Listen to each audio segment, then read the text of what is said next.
Assalamualaikum warahmatullahi wabarakatuh.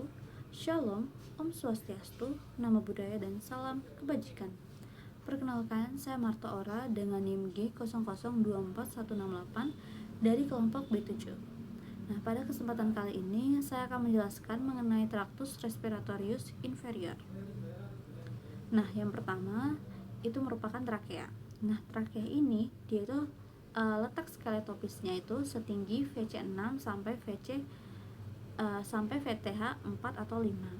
Nah, untuk pembagiannya sendiri dia itu ada trakea cervical dan trakea thoracalis. Nah, bisa kita lihat di sini di trakea dia itu ada cricoid cartilage dan ada thyroid cartilage.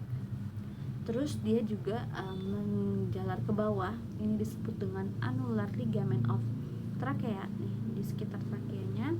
Lalu dia itu akan bercabang menjadi bronchus, kan, bronchus dexter dan juga bronchus sinister. Nah, di trakea sendiri dia itu ada dua bangunan penting, yaitu pertama ada bifurcatio trachea dan juga carina. Nah, bifurcatio trachea dia itu merupakan percabangan trakea menjadi bronchus primarius dextra et sinistra yang setinggi VTH 4 atau 5. Nah, dia itu jadi nanti dia dari trakea ini dia akan bercabang. Jadi dia di sini. Di ini merupakan bifurcatio trachea. Dan dia akan bercabang menjadi tadi bronchus primarius. Nah, sedangkan untuk carina sendiri dia itu merupakan penonjolan pada bifurcatio trachea yang fungsinya itu sebagai reseptor batuk dan juga reseptor terhadap inflamasi atau ada iritasi. Nah, untuk vaskularisasinya sendiri trakea itu dia diinervasi oleh arteri tiroide inferior, dan untuk drainase venanya dia itu divaskularisasi oleh vena laryngeal inferior yang merupakan percabangan dari plexus thyroideus dan merupakan percabangan dari vena laryngeal inferior. Lalu untuk inervasi sendiri dia itu dibagi menjadi dua, ada yang simpatis dan juga parasimpatis. Nah, untuk simpatis sendiri dia itu diinervasi oleh truncus sympathicus, dan untuk parasimpatis dia diinervasi oleh nervus vagus dan juga nervus laryngeus. Oke, berikutnya kita akan masuk ke bronchus. Jadi dari trakea nanti dia akan bercabang menjadi bronchus. Nah, bronchus sendiri dia itu ada dibagi menjadi dua, ada zona konduksi dan juga zona respirasi. Nah, untuk zona konduksi dia itu ada 4. Yang pertama itu ada bronchus primarius nih, bronchus primarius, lalu ada bronchus secundus yang warna kuning ini sesuai dengan ini, lalu ada bronchus tertius atau segmentalis nih, dan juga nanti dia akan bercabang lagi menjadi bronchiolus terminalis. Nah, ini. Nah, nanti untuk bagian dari zona respirasi itu ada namanya bronchiolus respiratory, di mana bronchiolus respiratory ini nih, bronchus respiratory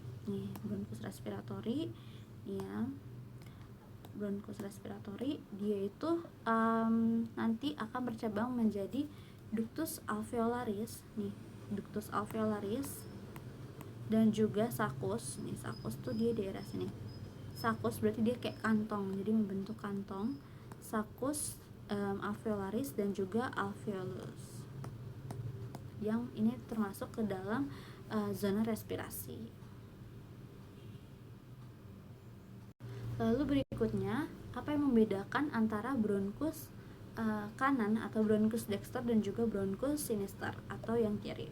Nah, untuk bronchus dexter sendiri ini seperti di gambar bisa kita lihat bahwa secara panjang secara panjang dia itu lebih pendek, dia itu nih percabangannya itu lebih pendek dibandingkan dengan yang sinister.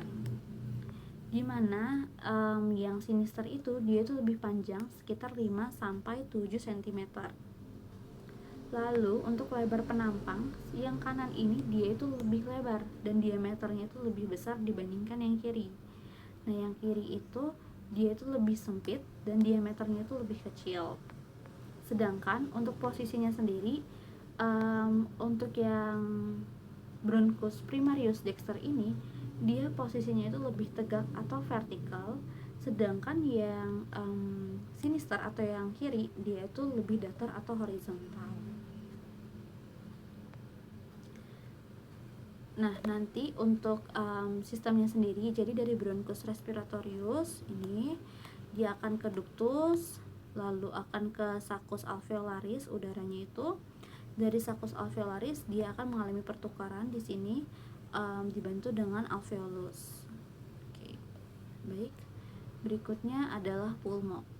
Nah, pulmo dia itu dibagi menjadi 2 facies dan juga 3 margo.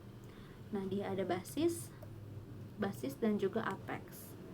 Ini apexnya yang kayak menonjol itu apex.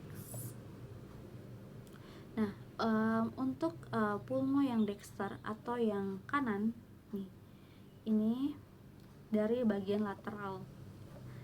Dari bagian lateral bisa kita lihat bahwa pulmo yang kanan ini dia itu dibagi menjadi 3 lobus nih. Lobus pertama atau lobus superius dia itu setinggi SIC3.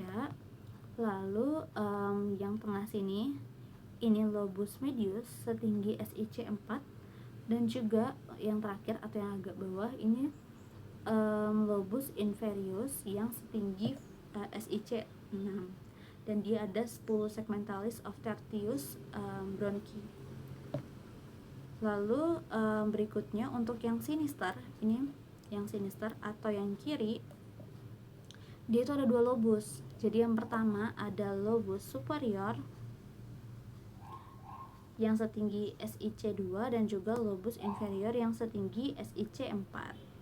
Lalu dia juga ada semacam kayak garis yang kayak membagi gitu, membentuk suatu garis disebut dengan visura obliku.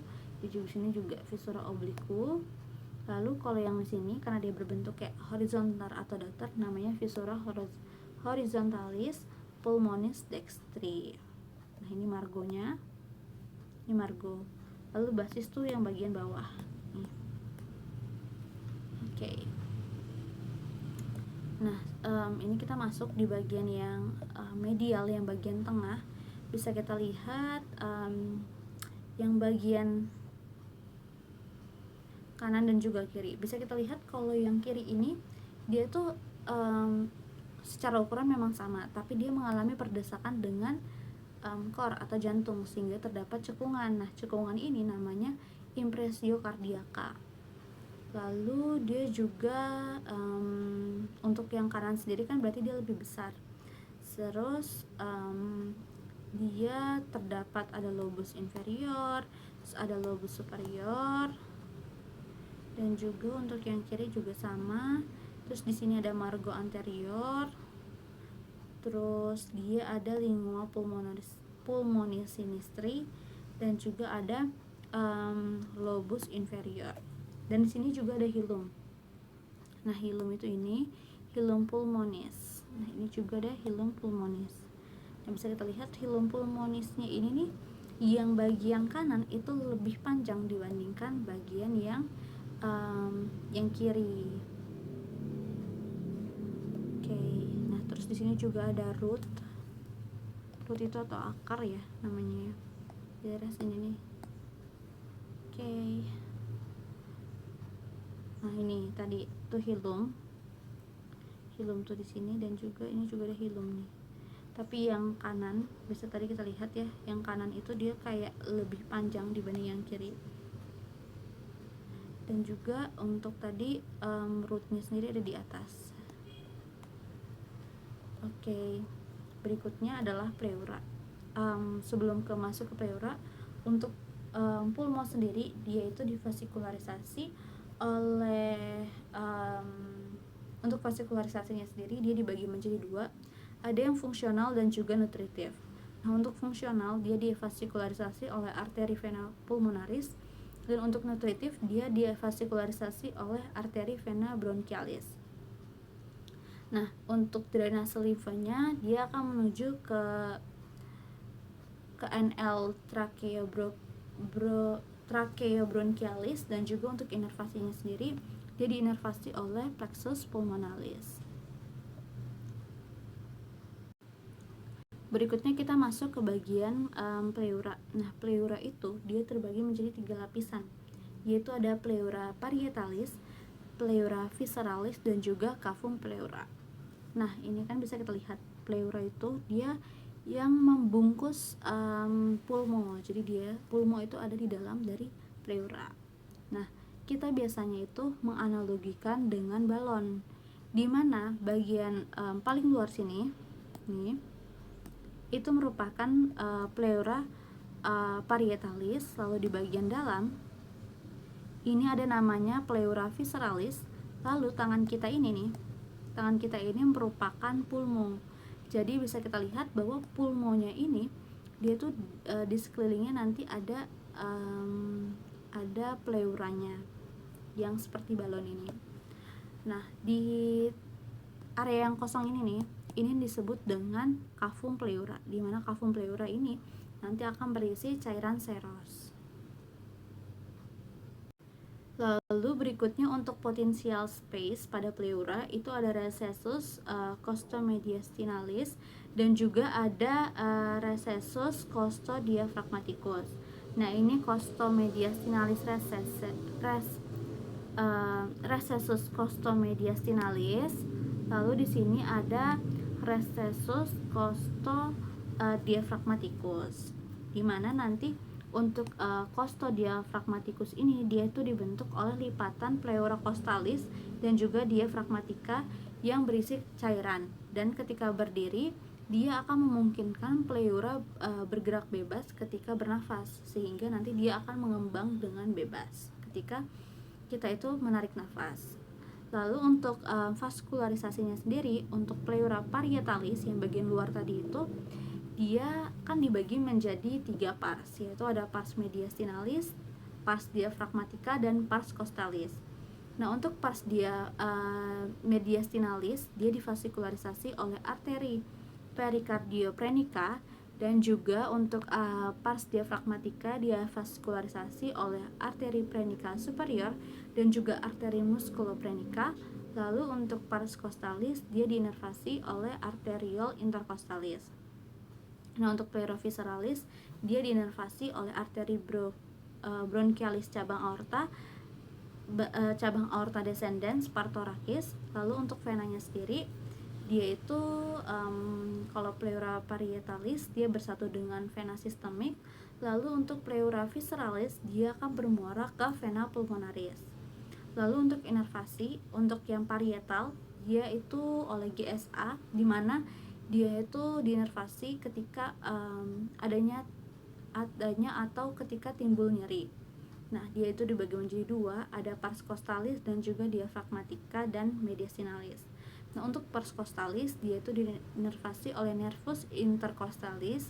Lalu untuk pars diaphragmatica dan mediastinalis dia diinervasi oleh nervus prenicus. Nah, sedangkan untuk pleura visceralis dia itu GFA atau nervus yang digunakan ketika tidak adanya nyeri. Nah, sekian dari saya mengenai penjelasan Tractus respiratorius inferior. Mohon maaf apabila ada salah kata. Saya ucapkan terima kasih.